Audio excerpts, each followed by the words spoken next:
አቅራቢ ይፋት ሎቭ ስቶሪጅ። ቤቱ በጣም ትልቅ ነበረ። አንኳኳን። የግቢውን በር የከፈተልን የጠበቃው ሰራተኛ ነበረ።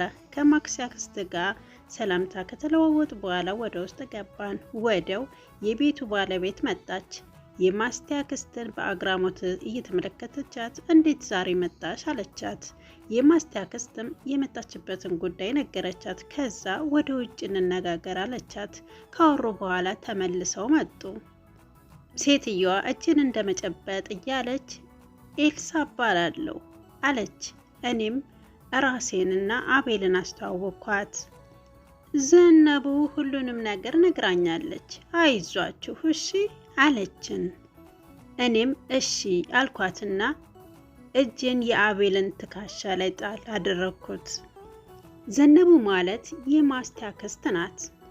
ትንሽ ቁጭ ካልን በኋላ ዘነቡ በይ ማስቴ ተነሽ እንሄድ አለቻት። ማስቴም እንዴ አክስቴ ግን እኮ ብላ ልታወራ ስትል ወይዘሮ ኤልሳ መስተዋት ሁሉንም ነገር ዘነቡ ነግራኛለች፣ አይዞሽ እኔ አለሁ አለቻት። ማስቴም በሀሳቡ ባትስማማም ግን ምንም ማድረግ ስላልቻለች እኔንና አቤልን ተሰነባብታን ከአክስቷ ጋር ሄደች።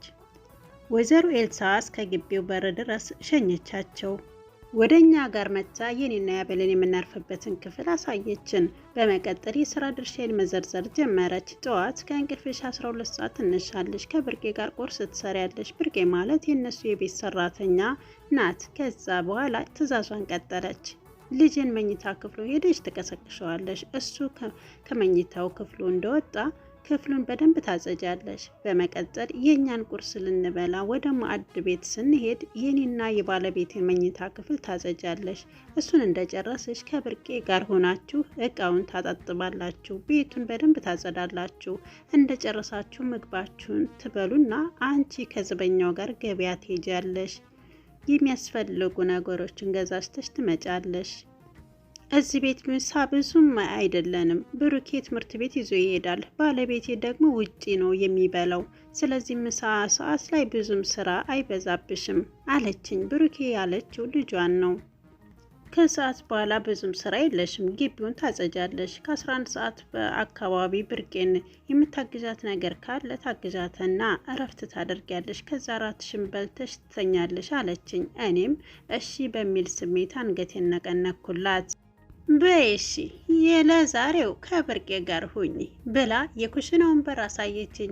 እሺ ብያት ልሄድ ስል ሰላም አሉኝ። እኔም ዞር ብዬ አቤት አልኳቸው።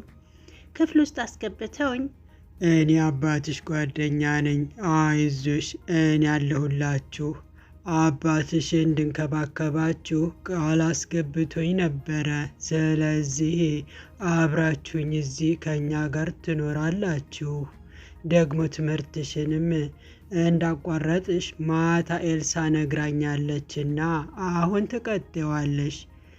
ብሩኬ የሚማርበት ትምህርት ቤት ትገቢያለሽ አሉኝ። እውነት ለመናገር አቶ ሄኖክ እንደዛ ሲሉ በቃላት ልገልጻችሁ የማልችለውን ስሜት ተሰማኝ። ትንሽ ከቆየ በኋላ ቀና ብዬ እና ለምን ለአባቴ ለቅሶ ቤት መጥተዋል አጽናኑንም አልኳቸው። አቶ ሄኖክም እኔ ስራ ፊልድ ነው እና ብዙ ጊዜ እዚህ ሀገር አልገኝም፣ ለዛ ነው እና ለእናትሽም ለለቅሶ ጊዜ አልመጣሁም እና ይቅርታ አድርጊልኝ አሉኝ። ፊት ለፊት የሚገኘው ወንበር ላይ ቁጭ ብለው በሀዘን ተውጠው አባትሽ እስር ቤት አስጠርቶኝ ነበር።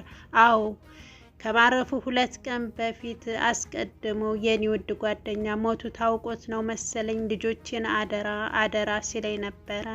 ከዛ እኔ በነጋተው ወደ ሌላ ሀገር ለስራ ሄድኩኝ። ሞቱን የሰማሁት ራሱ እዚህ ከመጣው በኋላ ነው አሉኝ። ሳላስበውም በዱብ ዱብ አሉ። ከተቀመጡበት ተነስተው አጠገቤ ቁጭ አሉ። ደረታቸው ላይ ለጠፉኝ። እኔ እንደ አባትሽ ልሆን አልችልም፣ ቢሆንም ግን እንደ አባትሽኝ፣ ምክንያቱም እንደ ልጄ ነው የማይሻሉኝ። እቅፍ አረኳቸው።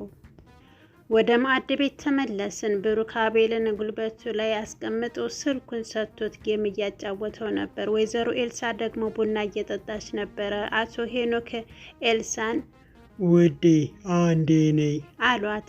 ተነስታ ሄደች። አቤልም ትምህርት ቤት ስለረፈደበት የብሩክ ሹፌር ወደ ትምህርት ቤት ይዞት ሄደ። በፍጥነት ተነስቼ ቁርስ የበላንበትን እቃዎችን ላነሳሳ ስል ብርቄ መታ ተዩ እኔ ያነሳሳዋለሁ ጋሽ ምንም እንዳትሰራ ብለውኛል ብላ እጄ ላይ ያለውን ሳህን ተቀበለችኝ። እኔም እሺ አልኳት። ማዕድ ቤቱና ሳሎን ቤቱ ብዙም አይራራቅም። ብሩክ ሳሎን ቤት ውስጥ ቁጭ ብሎ እያየ ነበር። ከዛ በአይኖቹ ነው ያለኝ። እኔም ሄጄ ሶፋ ላይ ቁጭ አልኩኝ። ሁለታችንም መነጋገር ፈልገናል፣ ግን ፈርተናል። የተቀመጥኩበት ፊት ለፊቱ ስለነበረ በጣም ጨነቀኝ። የሆነ እንከን ያለብኝ ይመስል ተርበተበትኩኝ። ከትንሽ ቆይታ በኋላ አስታውሽኝ አለኝ። እኔም በአዎንታ አንገቴን ነቀነኩለት። የሆነ እንግዳ ስሜት ተሰማኝ። ወደ ወይዘሮ ኤልሳ እየተፍለቀለቀች መጣች። ሰላም አለችኝ። ከተቀመጥኩበት ተነስቼ አቤት አልኳት። ፈገግ እያለች ነው ያለችኝ። አቶ ሄኖክ ወደ ብሩክ ጠጋ ብለውትን ትከሻውን መታ መታ እያደረጉ ሰላምን ተንከባከባት እሷ ማለት ብለው ጀመሩለት። እኔና ወይዘሮ ኤልሳ ወደ ላይኛው ክፍል ሄድን ይመስለኛል። አቶ ሄኖክ እና ወይዘሮ ኤልሳ ስለ ህይወታችን ነበር ሲያወሩ የነበሩት። እኔና ወይዘሮ ኤልሳ አቶ ሄኖክ አስገብተውኝ የነበረው ክፍል አስገባችኝ። ቅድም ደንግጬ ስለነበር የክፍሉንም ውበት አላየሁትም ነበር፣ ግን አሁን ሳየው በጣም ያምራል። ወይዘሮ ኤልሳ ፍልቅልቅ እያለች የምታርፊበት ክፍል ይሄ ነው፣ የወንድምሽ ክፍል ከጎንሽ ያለው ክፍል ነው ማለቴ በስተግራ ያለው ብላ በእጇ ጠቆመችኝ። ወዲያው ከክፍሉ ወጣች። ተመልሳ መታ የብሩኬ ክፍል በቀኝ በኩል ነው፣ የሚቸግርሽ ነገር ካለ ጠይቂው ብላኝ ሄደች። በጣም ደስ አለኝ። ፈጣሪ ከላይ ሆኖ እንዳየኝ ተሰማኝ። በሩን ዘጋ አርጌ አልጋው ላይ ጋደም አልኩኝ። ትንሽ የሰላም እንቅልፍ ወሰደኝ። ከክፍሉ ለወጣ ስል ብርቄ ሻንጣዬን ይዛ መጣች። ቶሎ ብዬ ከሻንጣው ውስጥ የቤዝንና የሞሌን ፎቶ አውጥቼ በፈገግታ መመልከት ጀመርኩኝ። ወደ ላይ ቀና ብዬ ፈጣሪን እንደዛ እንዳላዘንኩኝ አሁን ደስታው በተራው ተፈራረቀብኝ። ተመስገን አልኩት። ምግብ ክላሴ ድረስ መጣልኝ። እሱም በልቼ ሳህኑን ለመመለስ ወደ ኩሽና አመራው። ሳላስበው ከብሩኬ ጋር ተጋጭተን ወደኩኝ። ውይ አላየሁሽም ነበር በጣም ይቅርታ ብሎኝ አነሳኝ። እኔም ቆፍጠን ብዬ ምንም አይደል አልኩት። መንገዴንም ቀጠልኩኝ። እጄን ያዝ አድርጎ ዞር አልኩኝ። አይኖቹ በጣም ያምራሉ። አፈጠጥኩባቸው። ስለ ቤተሰቦችሽ ስለ ሁሉም ነገር ዳድ ነግሮኛል፣ አይዞሽ አለኝ። አይኔን ከአይኖቹ መንጥቄ አመሰግናለሁ አልኩት። ፊልም በአብረን እንድናይ ጋበዘኝ። እኔም ትንሽ ከተደረደርኩ በኋላ ግብዣውን ተቀበልኩኝ። ወደ ኩሽና ሄዶ ቺፕስ ይዞ መጣ። መብራቱን አጠፋፍተን ማየት ጀመርን። አጠገብ ለአጠገብ ነበር የተቀመጥነው። እውነት ለመናገር ፊልሙን እያየሁ ማለት አይቻልም። እሱም እያየ አይመስለኝም። ሁለታችንም እየተሰራረቅን ስንተያይ በልባችን ደግሞ ስናወራ ነበር። ፊልሙ አለቀ። አቤልም ከትምህርት ቤት ተመልሶ መጣ። አቶ ሄኖክና ወይዘሮ ኤልሳ ያደረጉልንን ሲመለከት በጣም ደስ አለው። እሱ ስለተደሰተ የኔ ደስታ እጥፍ ድርብ ሆነ። አቤልና ብሩክ በጣም ተግባብተዋል። አብረው ጌም፣ ኳስ መጫወት ስራቸው ነው። በእንደዚህ አይነት ሁኔታ ለ3 ወር ኖርን። በአንድ እሁድ ቀን የጥቁር ልብሴን እንዳወልቅ አቶ ሄኖክና ወይዘሮ ኤልሳ ኮስተር ብለው ነገሩኝ። እኔም ሀዘኔን ለመክታት ወስኜ ጥቁር ልብሴን አወለቅኩኝ። እናትና አባቴን የሚያገኘው ያህል ተሰማኝ። አቶ ሄኖክ ስራቸው ፊልድ ነው እና ብዙ ጊዜ ቤት አይገኙም። እኔና ብሩክም ከ3 ወር በፊት እንደነበር ነው አይደለንም። በጣም ተግባብተናል። ትምህርት ቤታችንም አንድ ላይ ስለሆነ ተለያይተን አናውቅም። ብሩክ የ12ኛ ክፍል ሲሆን እኔ ደግሞ 11ኛ። ስለዚህ በጣም ተግባብተናል። የትምህርት ቤት ግማሽ ላይ ደረስን። እናም እረፍት ወጣን። አቶ ሄኖክ እንደ ሁልጊዜው ፊልድ ናቸው። እረፍት ከወጣን 2 ቀን በኋላ የወይዘሮ ኤልሳ ወንድም ከጠዋቱ 3 ሰዓት አካባቢ መጣ። እናም ሰላምታ ተለዋወጥን። ይልማ እባላለሁ አለኝ።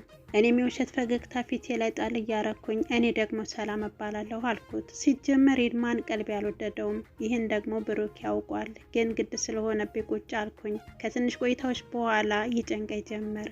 ይልማ በሚያስጠላ ፊቱ ፈገግ ሲልብኝ የምሰራው ስራ ላይ ብዬ ተነስቼ ወደ ክፍሌ ሄድኩኝ። ብሩክም ተከትሎ መጣ። ሰሊ አጎት ብዬውን አልወደድሽውማ አለኝ። በአዎንታ አንገቴን ነቀነቅኩለት። በፈገግታ እያየኝ ግንባሬን ስሞኝ ወጣ። ወዲያው አቤል መጣና ቪዲዮ ጌም መጫወት ጀመርን። ከዛን ቀን ጀምሮ ይልማ ቤት መመላለስ ጀመረ። በቀን 2-3 ጊዜ መምጣት ጀመረ። እኔም በራስ መተማመን እየመነመነ ሄደ። ጭራሽ ወደ ክፍሌ እየመጣ በኩራት ሰላም እንዴት ነሽ ይለኝ ጀመር። እኔም እየተንሳቀቅኩ ደህና አለዋለሁ። የኔና የብሩኬ ክፍል አጠገብ ላጠገብ ስለነበር ድምጽ ያሰማል። ብሩኬ የይልማን ድምጽ ሲሰማ ወዲያው ይመጣል።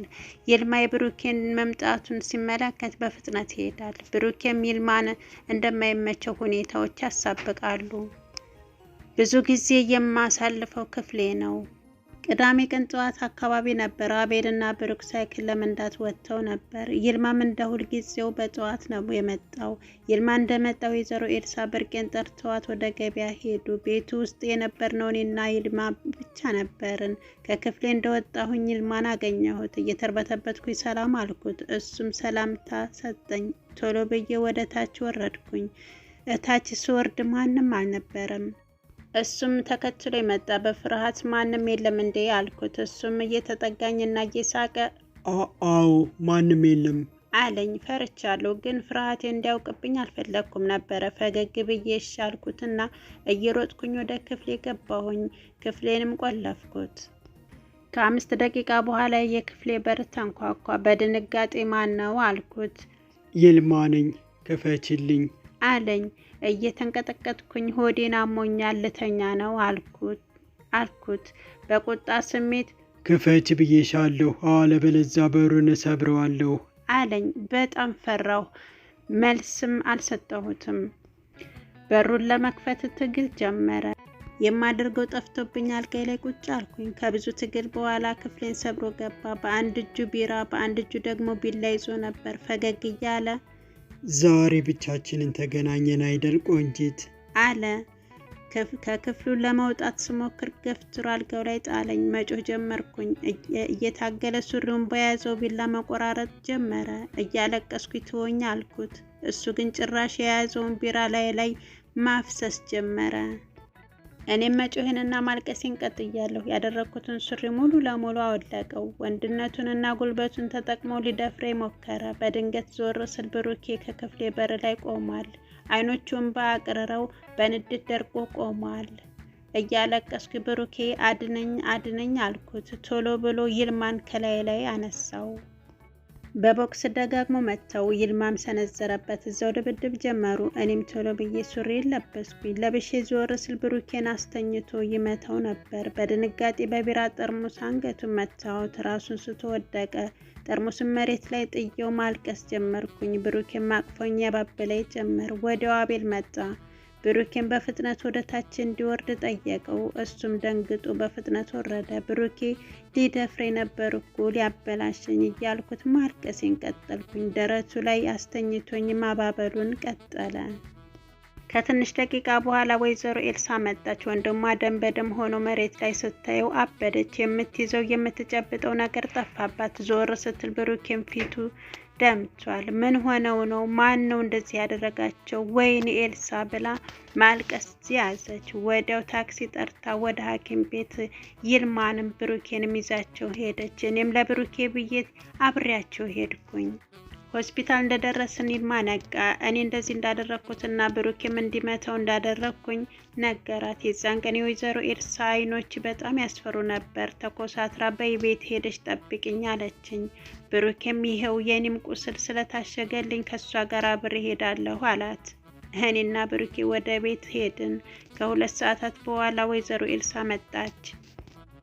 ወገቧን ይዛ አንቺ የማትረቢ ማን ስለሆንሽ ነው ወንድሜን እንደዛ ያደረግሽው? ሁሉ ነገር ስናሟላልሽ ምን ነው ወጠረገጥሽ አለችኝ። ከተቀመጥኩበት ተነስቼ እይውልሽ ብዬ ወሬውን ልጀምርላት ስል በቃሽ ያ ወንድምሽን ይዘሽልኝ ከቤቴ ውልቅ በይ አለችኝ። እንባዎቼ ወረዱ። የምናገረው ነገር ጠፋብኝ። ደርቄ ቀረሁኝ። በያ ቶሎ በይ ከቤቴ ውጪ አለችኝ። ይህ ሁሉ ስትናገር ብሩኬ ክፍሉ እቃ ሊያመጣ ሄዶ ነበር። ህይወቴ ክፍል 3 ታሪካችን ይህን ይመስል ነበረ። በቀጣይ ክፍል 4 እስከምንገናኝ ሰናይ ጊዜ።